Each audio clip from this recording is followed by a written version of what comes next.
and welcome to the Crow's Nest. I'm Caroline. And I'm Caroline, and today is Thursday, March 17th, 2022. At this time, let us pause for a moment of silence.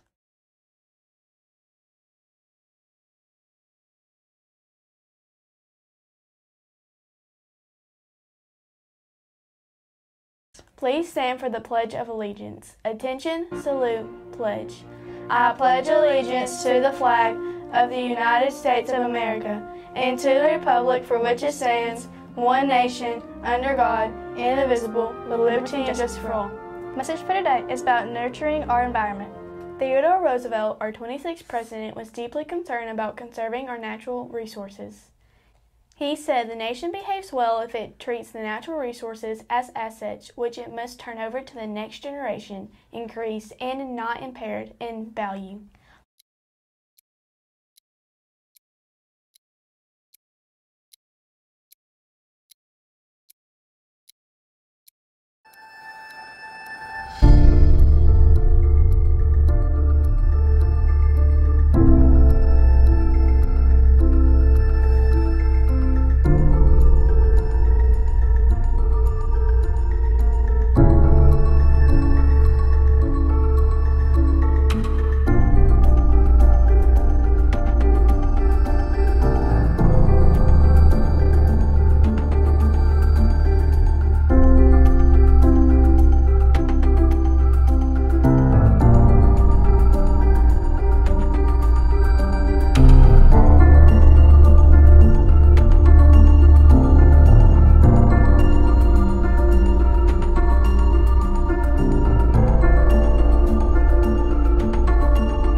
For lunch today, our menu will be lasagna or mozzarella cheese sticks with marinara, corn, and a pear, or you can choose a PB&J grab and go.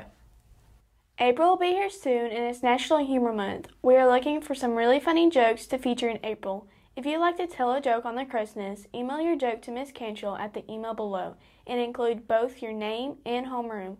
Your joke can be a riddle, a story-type joke, a pun, or a knock-knock joke, just as long as it's school-friendly. Send yours in today, and we will come see you in April to film your joke.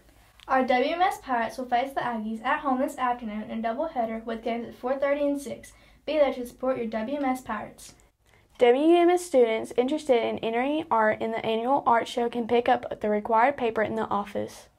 Artwork can be done in any art medium and turned either horizontal or vertically. If vertical, be sure the word top is at the upper end of the paper. Once you complete the artwork, be sure all the information on the bottom is filled out and return your work to the office. Be sure to do your best since the framed art will be on sale and at the art show on May 10th.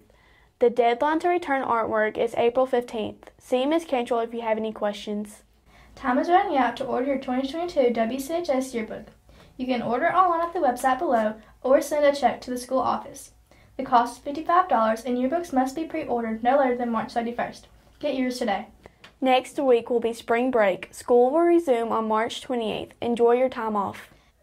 This week follows our time change back to daylight savings time and is the perfect time to celebrate Sleep Awareness Week. Many adults and students your age fail to get the adequate sleep they need each night. You may think nothing of it when you lose sleep, but it can have serious consequences for your health. Let's see more. Oh, hey there. Oh, no, excuse me. I'm so sorry. I'm kind of tired today because I didn't get enough sleep last night.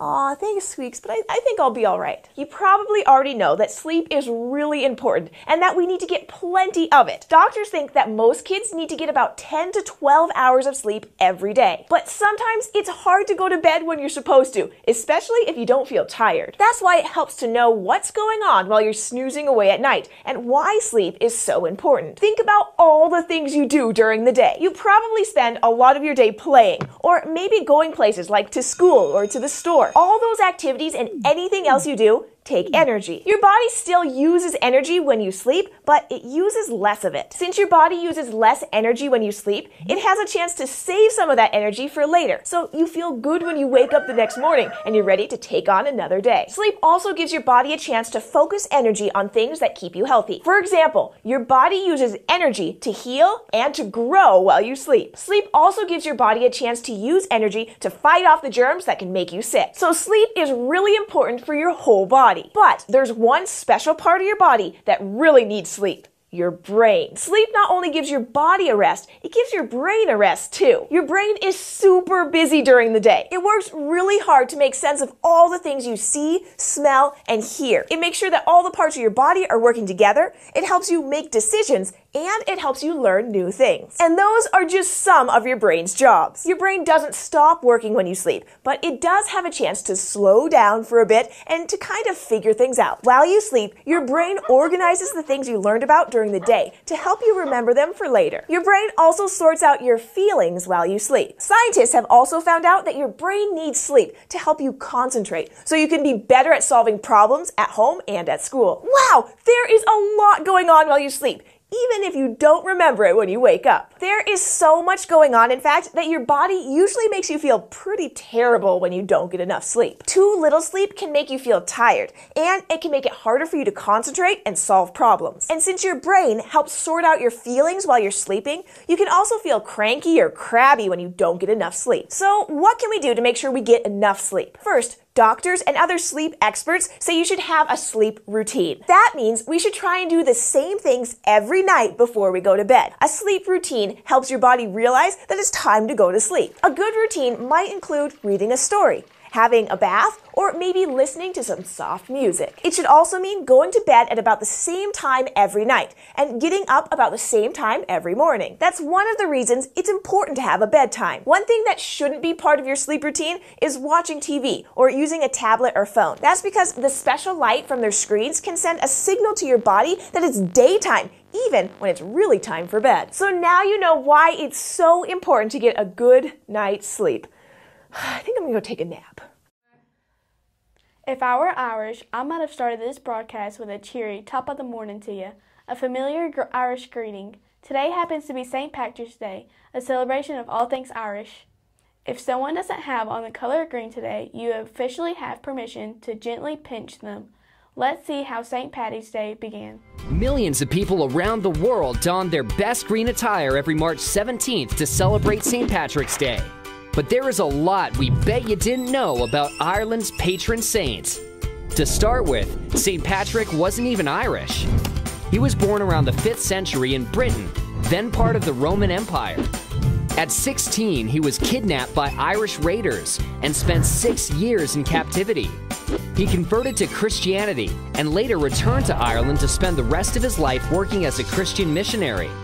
After Patrick died on March 17, 461, he was largely forgotten until mythology and legend grew, and centuries later he was honored as the patron saint of Ireland. According to one famous myth, Patrick drove all the snakes from Ireland. The story symbolized Patrick cleansing the island of paganism. There's just one problem. Ireland never had any snakes to begin with. The Emerald Isle is surrounded by water too frigid for snakes to migrate there, whether from Britain or anywhere else. According to another famous story, Patrick used the 3 leaves of the shamrock to explain the Holy Trinity. As a result, people in 18th century Ireland started wearing shamrocks on March 17th to signify their Irish Christian pride. That tradition later grew into wearing green clothing, a popular St. Patrick's Day custom today. Though shamrocks don't really exist, we know them as any one of several 3-leaf plants, such as wood sorrel or white and yellow clover. As important as St. Patrick is to Irish history, we bet you didn't know the tradition of celebrating March 17th with parades actually started in America. The parade tradition really took off after the Great Potato Famine hit Ireland in the 1840s, sending hundreds of thousands of Irish immigrants pouring into New York, Boston, and other American cities. The first record of a St. Patrick's Day parade in New York dates to 1762, when a group of Irish soldiers serving with the British marched a few blocks to a tavern in Lower Manhattan. Today, it's the largest and longest St. Patrick's Day parade, boasting close to 200,000 participants and nearly 3 million spectators each year. So this March 17th, we hope you'll be wearing green and toasting to some St. Patrick's Day history that we bet you didn't know. The Crows would like to wish a very happy birthday today to Jackson Reese. Enjoy your special day. That's the view from the Crow's Nest. Have an awesome Thursday.